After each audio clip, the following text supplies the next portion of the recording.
Coming up on That Was the Moment. And just every line that I read, I felt more and more recognized, permission to be myself, understanding why I became a therapist, why I do what I do. And I also started to realize why things weren't working. I'm your host, Dashanka, and you're listening to That Was the Moment. My guest today is Jenn Greiner. Jenn is a therapist turned human design coach who guides you to decondition, solve your mental and emotional struggles, and ultimately align with your energy. Thank you so much for being here, Jenn. Thank you so much for having me. So why don't you tell us what life was like before your moment?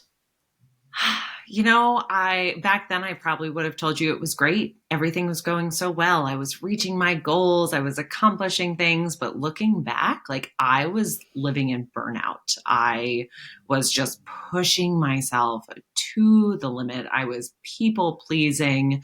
I just was not honoring the time that I needed for myself to do things the way that I meant to do them. So I was priding myself on working 12-hour days. I was just go, go, go, do. You want to do this? Yes to everything.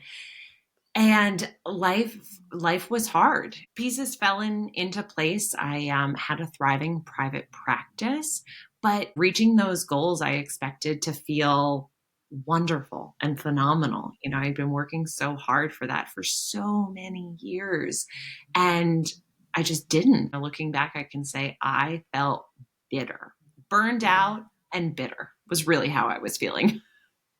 It's so interesting. I've had so many guests talk about feeling in a similar way.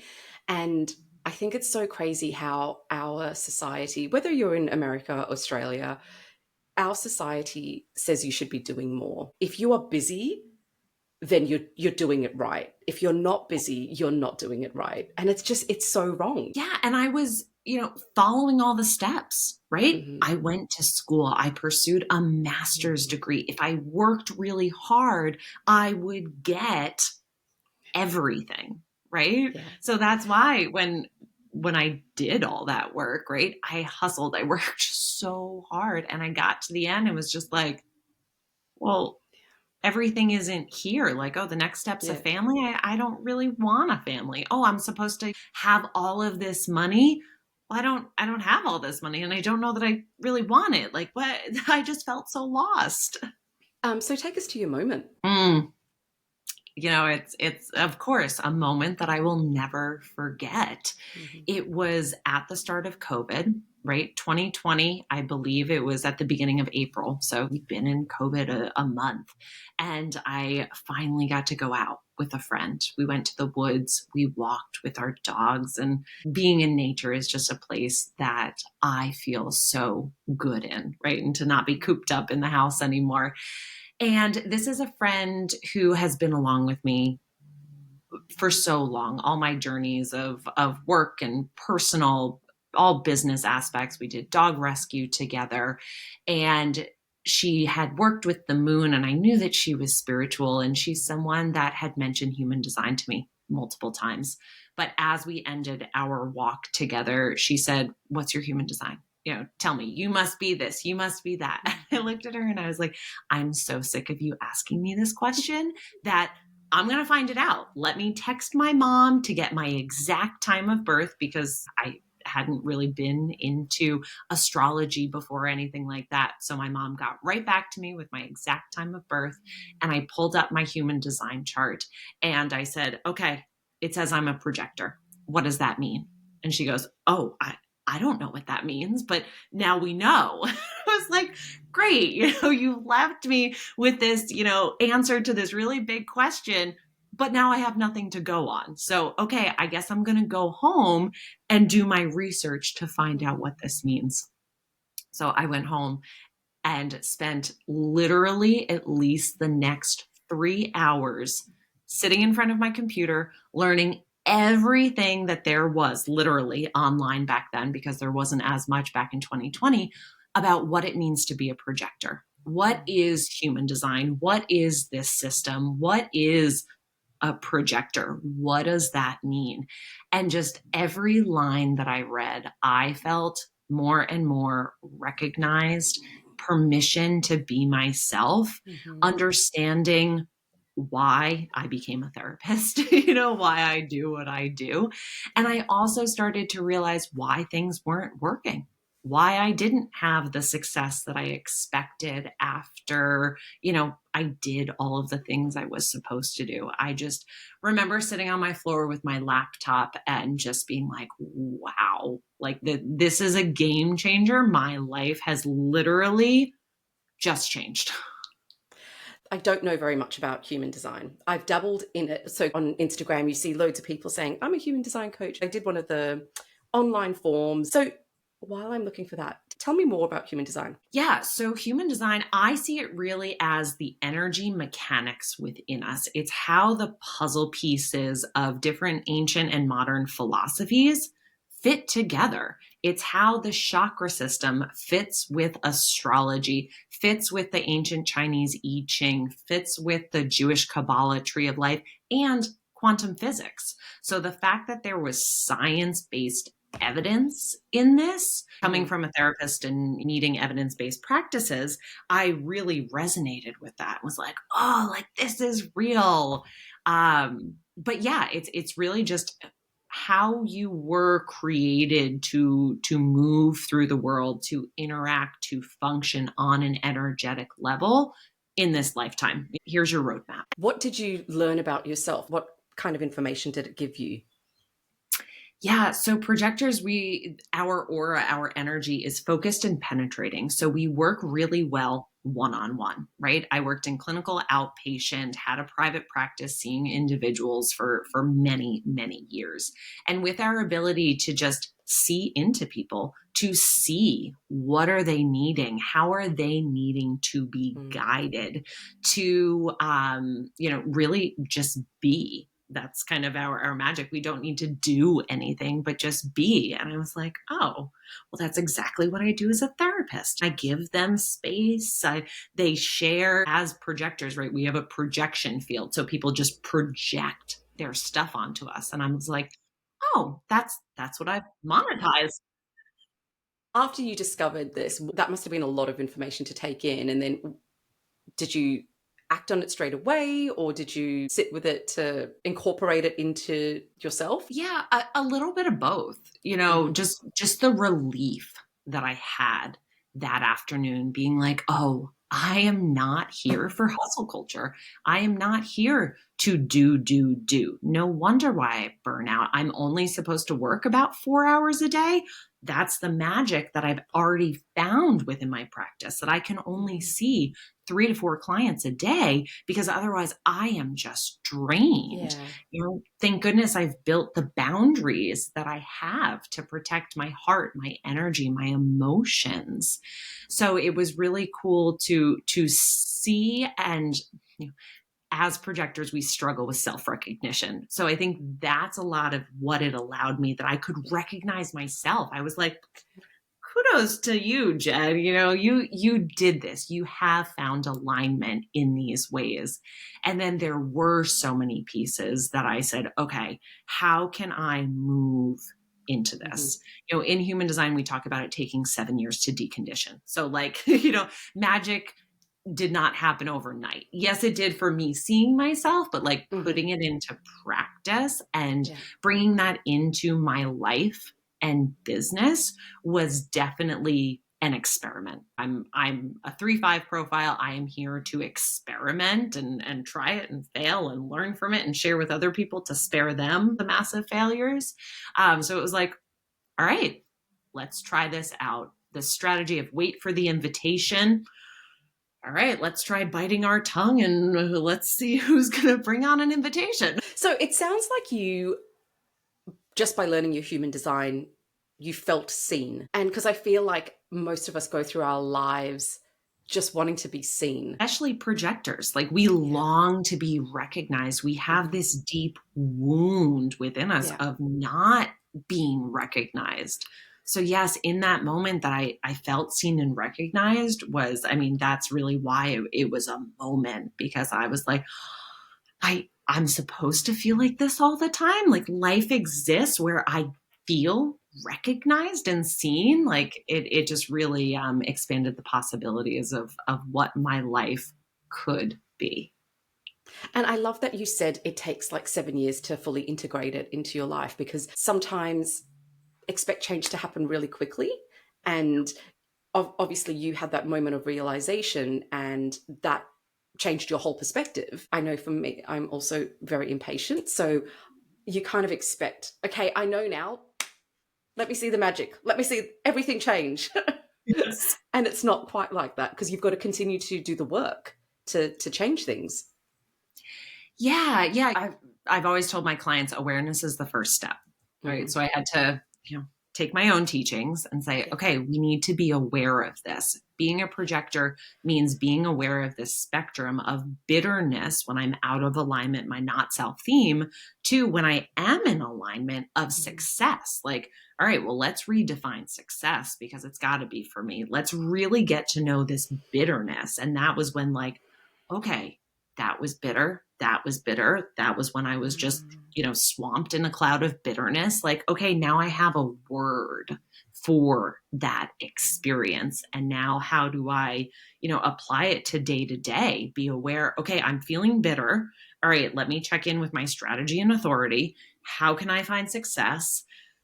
And yeah, take it from there.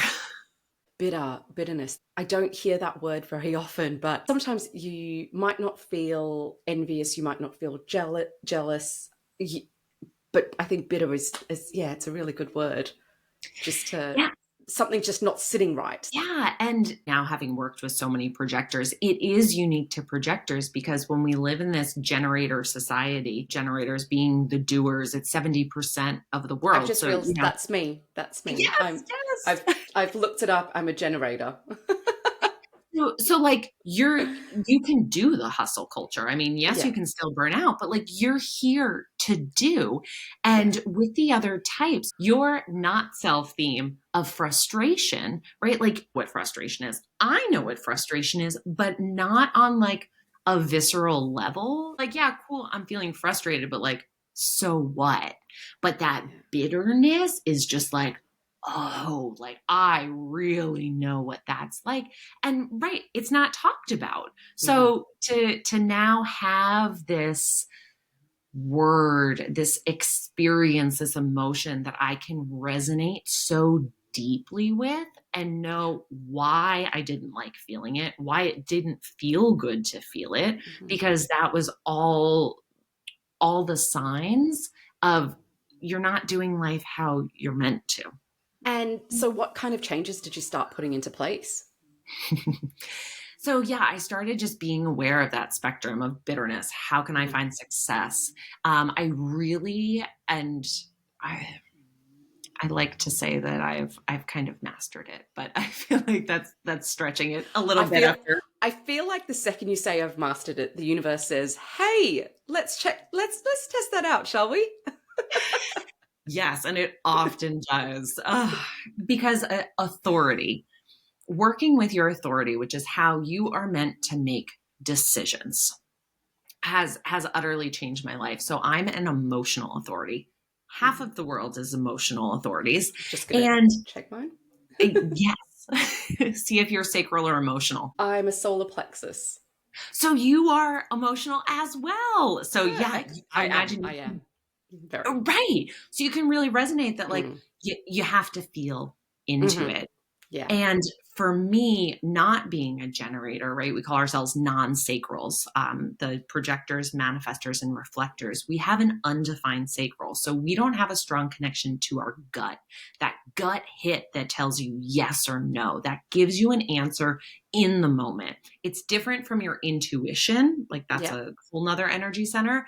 Um, but when people would pressure me in the moment of what's your answer, and it's like, now I know I'm an emotional authority. I need to sleep on that. I will get back to you tomorrow with that answer. Yeah. So every time that I was being asked and pressured to answer in the moment, usually I ended up regretting it, or it was a mistake, or I had to go back the next day and be like, hey, I'm sorry. Like, I actually gave you the wrong answer. here's my answer. It almost empowered me to be able to say no, right? I had to Mm-hmm. really learn, how do I say not right now, because I meant to sleep on it, feel through it, feel my wave, Yeah. and get back to you. It's so interesting you were saying that, because just this year, one of my themes that keeps coming up is that I need to practice the pause, Yes. because I am such an emotional person. So it's like, just take a minute, just before you just react, not respond. I don't respond, I react. So I'm just like, okay, practice the pause. And I even say it to myself, we're practicing the pause. Yep. Just even just seconds, just practice the pause instead of anything just flying out of your mouth. And I'm having varying degrees of success with it, but it's been a good strategy for me, actually. I'm so glad that you said that, because anybody who's listening, watching to this, who is a generator, really needs to listen to you. Because Okay, I good. have worked with so many generators, especially in the therapy context. And it was Yeah, like, all right, how can you pause? Because your yeah, strategy is to respond, and yeah. that is not reacting. So even Mhm. just to take the pause, to breathe, to check in with your body and Yeah, feel into your gut if it is a yes or no. So yeah. then you can respond appropriately, like, will bring you so much satisfaction instead of frustration. And I think also using the fact that you are emotional, one of your superpowers, right? It's not a flaw. It's one of your superpowers, and just changing that. Because for very much of my life, many people, especially in like a work environment, have told me, oh my God, you're too emotional. I worked in investment management for 20 years. There's no place for emotions there. So I know that was the wrong place for me to be, Mm. which is why I felt the way I did. From a very young age, I learned that being emotional was a bad thing. Like, stop being so emotional. Like, oh my God, you're so emotional.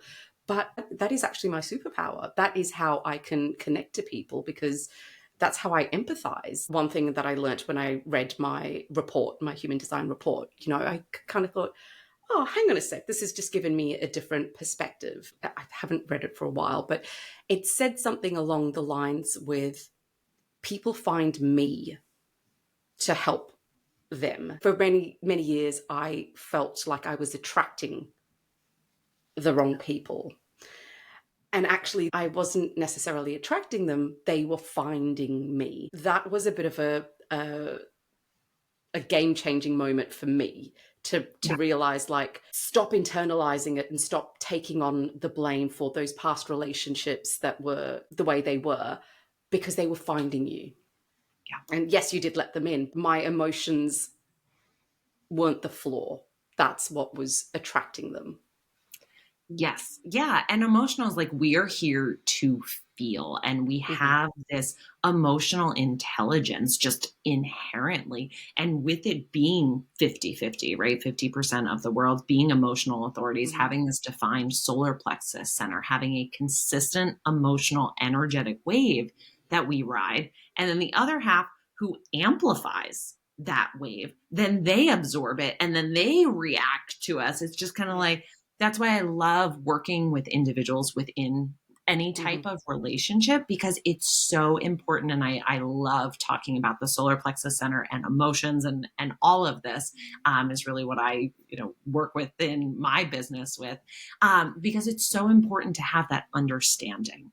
Right. It was so helpful for me to understand why I was a child with immense emotional tantrums. It was just my emotional wave. That's the wave that I ride, and it Yeah. would build up and it would crash down. And boy, did I let loose. Like my poor mother experiencing just like the crying, the screaming, like that was my emotional outlet, right? Mm. That was all I knew to do. My body just had to get these emotions out. And then seeing how my mom is not emotional. She's a non emotional, and how Ah. she amplified everything that I was experiencing. And again, all energy, it was nothing that she did, but she would kind of project that back onto me. Yeah. So, yes, within relationships, we always like attract what we need, right? The Hmm. partner in front of us is always a mirror into ourselves, what we need to work on. So, like attracts Yeah. like, whether we don't like it or not, it's what we're needing to be faced with. When you're talking about your childhood, I was like, hang on, is she talking about me? And Crazy. in case anybody is really into the emotional solar plexus and knows their emotional wave, there's 3 or 4 different emotional waves that we ride, and you can have one, you can have two. I've never seen anyone with three, but it's possible. Um, I have the tribal wave. So each wave works differently, but yeah, mine just goes up and down and then builds and then builds. So yeah, if you have one, you definitely feel it and relate to it. How do you help people now using human design? Oh, I love helping people through human design. So within my private practice, I started applying human design. I was like, hey, I have this thing. It's your energetic blueprint. You want to try it out and see. And it took the guesswork out. It took out the trial Mm-hmm. and error. They were able to achieve their goals in no time. I was amazed. And of course, it made my job easier. It was like, oh, you work like this. Here. How does that feel? Go try it. And it always worked. So more so what I do now is help people understand their human design, right? What is the energy within you? How can you feel seen? How can you have permission to be yourself? And then I really help, like you said, having the solar plexus, a defined solar plexus is a superpower. So I guide people through emotions. What are you feeling? How are you stuck? How are you conditioned? How do you need to decondition so you can allow yourself to be yourself, to function as you're meant to allow your feels, to navigate them. And then also doing, mindset, because the mind and body is Mm-hmm. connected. So how do we deal with the mind? Let that not get in your way or hijack you every time. Where do we need to tune into the body to make aligned decisions? How can you find alignment in your personal life for yourself, within your relationships, with your partner, with your business partners, with your friends, with your family, right? All of those interpersonal dynamics that we're really being called to heal and to find that community. And then boundaries too, right? What communication and what boundaries do you need so that you can stand in your power and live in alignment? What's life like for you now?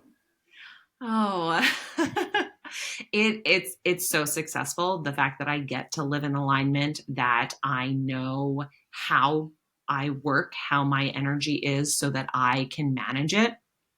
I have slow, beautiful mornings for myself to set myself up for my day. I work about 3 to 4 hours each day in different ways that really nourish me, where I am recognized in the work that I'm doing, that I've been invited into. And pausing to clear out that energy of the others, to nourish myself Mm-hmm. in all of the ways, to just be, to connect with nature, and still finding success for myself in my own life, in love, in family, and of course in business too. With the human design and like astrology, what happens if you don't know your time of birth? Yeah, so there are a lot of different ways that you can get it. The easiest way is look on your birth certificate. Mm-hmm. Sometimes it's there, sometimes it's not Yeah.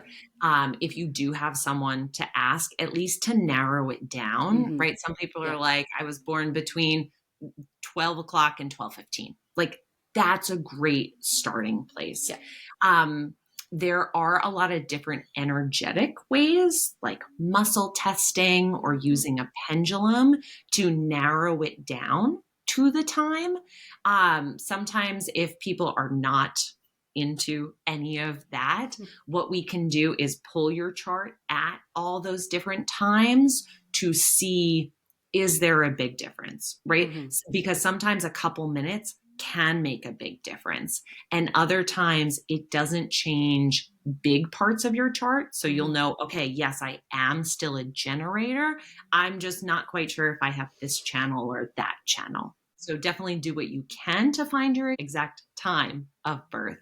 But there are plenty of ways to figure it out. Is there anything else you wanted to share with us today? I would love for everyone who's watching, listening, to know that a life of alignment, of joy, of happiness, of feeling good and confident about the decisions that you're making, the people who are in your life, the relationships that you have, is really possible. I know a lot of people feel down or hopeless or helpless, even, especially in the current state of the world.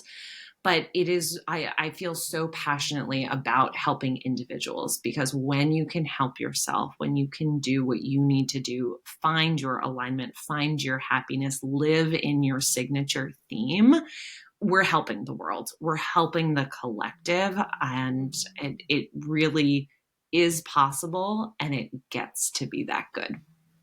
As you said earlier, it does all start with awareness. And I think once you are aware of what makes you you, you walk in the world in a different way, don't you? Oh, yes. When you're like, oh, yeah, that is me. I'm going to honor that. I'm really going to, stand in my power and show that. Just Yeah. that alone shifts your frequency and helps you just move more into alignment where it gets to be more easeful. Yeah, because the hustle isn't necessarily what we're meant to be doing. We're not human doings, we're human beings. Yes. And I think that's, yeah, we've just got to remember that. And I've had many guests as well talk about getting to the next step. So, okay, I finished high school, I've gone to university, I've done this, I've done that, but I'm still not happy. Or you just still feel lost and not sure who you are. Yeah. Yeah. Yeah. Because it doesn't tell you what you need to know. We're taught to just follow the path, and the path is not the same for everyone, and we have to diverge off the path at some point. I think for women, what I'm finding is actually women, when they get to their mid-30s, is the time that they start going, hang on, this is no longer working for me. I know it Yes. happened to me. Me too. Yeah. um and yeah, and we just reach this point where we think, you know what about me? What about me? And before that, it's all about helping others, doing for others, achieving. And then when we get to that point where we think, oh, okay, I've just forgotten who I am now. Um, and it sounds like human design is the perfect tool to rediscover yourself.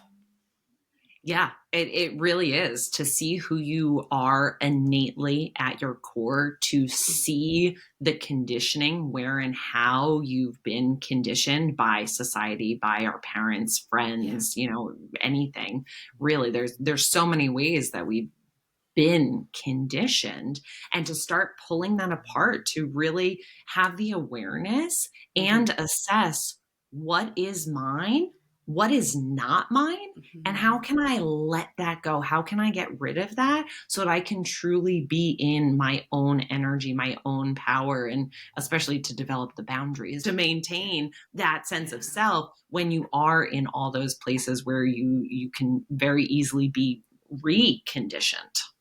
If you could be remembered by one word, what would that word be? Oh, what's coming to mind right now is transformative. I Mm-hmm. love helping people transform. So to be remembered as a transformative impact for someone, to affect and change their life for the greater good of themselves and the world, just, yeah, that would be amazing. Oh, wonderful. Thank you so much for your time today, Jen. It's been really lovely. I'm actually going to go and read my chart again. Yes, Um, please do. and I'm also going to be adding your details to the show notes. So anyone that's interested in human design or learning more can follow you on social media and check out your website. I'm sure you've got lots of amazing information for everyone. Yes, lots of wonderful resources. I love connecting with new people. I love talking about human design. So I look forward to connecting and meeting more people through you. Wonderful. Thank you so much. Thank you. Thank you for listening. I hope today's conversation empowers you and inspires you to know that no matter your current situation, your life can change too. All it takes is a moment. If you enjoyed this episode, please subscribe, rate, and share it with a friend. And if you would like to support the podcast, you can buy me a coffee at buymeacoffee.com/thatwasthemoment. Until next time, be present in each moment, because you never know when your moment will come, or when you have the gift of being a moment for someone else. Take care.